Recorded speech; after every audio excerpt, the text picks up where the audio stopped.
भगवान तो तेरा तुझको अर्पण, भगवान का ही दिया हुआ है, उन्हीं को अर्पण कर रहे हैं हम। हमने अपना निजी भाव तो कुछ दिया ही नहीं ना, भगवान की ही ये सृष्टि से रचा हुआ है, अन्न है, ये जो अन्न उपज है और उन्हीं को ही दे रहे हैं और एक भाव से दे रहे हैं। उसके बाद भाव से देने के बाद उसको हम अपने में ग्रहण करें, श्रद्धा पूर्वक अपने में ग्रहण करें, तभी वो प्रसाद बनेगा जब उनको अर्पण, नहीं तो फिर तो ऐसी है। तो इस प्रकार से उन्होंने प्रसाद का परित्याग कर दिया।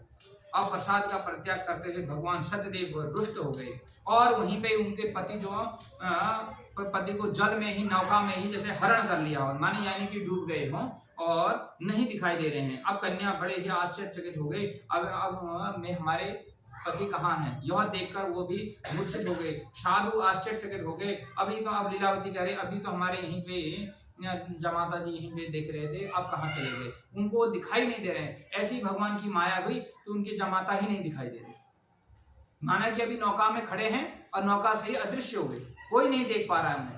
और ऐसा कह के रुदन कर रहे हैं बारंबार, कहीं ये जल में तो नहीं डूब गए, ये कहीं इधर तो नहीं चले गए, ऐसे ऐसे उन्हें रुदन कर रहे हैं। और अभी गायब कहाँ से कहाँ हो गए, और ये किस देवता का प्रकोप है, बारंबार हमें ये दुख क्यों प्राप्त हो रहा है। और अपनी गलती को, जैसे हम कोई व्यक्ति जो भी है, हम अपनी गलती को सुधारने के बजाय दूसरे पे आरोप लगा।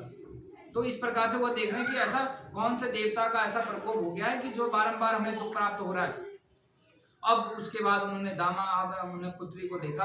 अब पुत्री भी कह रही है अब मेरा जीवन भी व्यर्थ है, मैं भी जल समाधि ले लेती हूँ, जल समाधि ले लेती हूँ। ऐसा कह के पुत्री को उनको अपने हिसाब से समझाया। और कुछ समय बाद उन्होंने जब बारंबार सत्यनारायण भगवान की विनती करी वहीं पे, तो आकाशवाणी होती है, आकाशवाणी होती है, आपकी पुत्री, जो आपकी पुत्री मेरे प्रसाद का परित्याग किया है, यदि आप और प्रसाद का परित्याग किया, यदि वो घर जाएगी और घर जाके प्रसाद ग्रहण करे और तब पति को मिलने आएगी तो उनको पति सकुशल वो प्राप्त करेगी। ऐसा उन्होंने आकाशवाणी हुई और आकाशवाणी होकर और वो उनकी पुत्री घर जाती है और घर जाकर प्रसाद ग्रहण कर और अपने घर की ओर जब अपने वहां दामाद की ओर आती हैं। और दामाद को जब उन्होंने देखा तो अपने पति को सकुशल वो प्राप्त करती हैं।